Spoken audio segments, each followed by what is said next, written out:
Good afternoon, I'm Autumn. I work in IT for 20 years at Cornell University. My current job in IT is doing desktop support for the facilities side of Cornell University. So that's the part that has all of the people who are constructing the buildings, supporting the utilities, electricity, heat, steam, water. And I work on all the desktop computers and some of the special systems that are used. How did I get into IT? That was a parent with a lot of foresight. Back in the 80s, my mother decided that IT and computers were going to be the next big game-changing thing in the world. And so she made sure that we knew how to use computers, we knew how to program, and this was all at home. I've been programming since I was 10 or 11. I went to college. Initially, I thought for teaching, and when I got up there, I took an IT class for general education and discovered that I really enjoyed it. And now, a number of decades later, it's what I do. As a child, I did the programming I did. So I started out with a programming in BASIC with a course that my father picked up called Gore-Tex and the Microchips. So I did some basic programming there, you know, the hello world where you make the computer say things that you wanted to, going into simple logic programs. And then my parents would bring home computer magazines where you could copy out whole programs that were games or word processors or things like that. So the challenges being a woman in predominantly man's field is a lot of it is, I would call it right now low grade,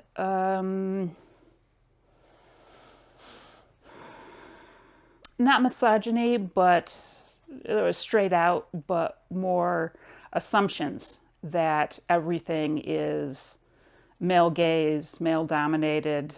I'm the only woman on a team of 30 right now. So for me, the biggest challenge right now is being the diversity interviewer. I have been on probably 7 interview committees in the last 2 years. Because I'm the only minority in the group. To cope with those problems, you talk to your coworkers. You can't be afraid to say, hey, that's not cool. Cornell University does make a big effort to be diverse, inclusive. So the people who are obviously misogynistic or boys club are not really there, or at least not in IT.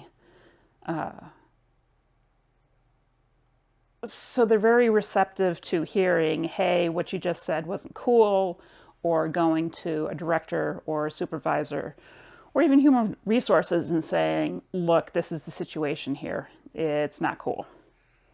But other than that, you can also vent to other women. There's a women in IT group on campus. So the difference from when I started, there are more support networks for women in IT. You're not in isolation anymore. We do have director and supervisor level people who are women or who are Black or Indigenous, which is better for everybody all around. I don't know. I know there's a lot more of emphasis on documenting things in case something happens. That's big. It used to be a point of honor to have obtuse code that nobody could understand or troubleshoot or go in and change.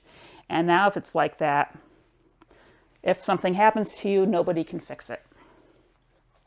To make the profession more inclusive, that's one of my favorite topics.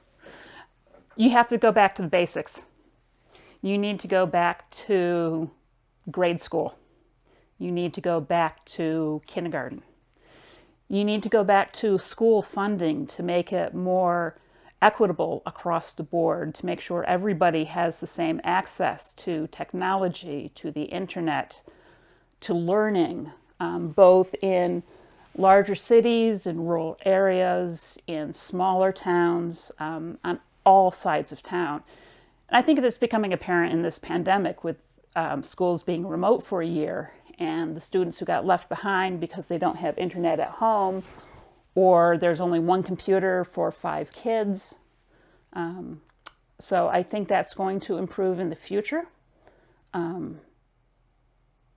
A lot of that has also related to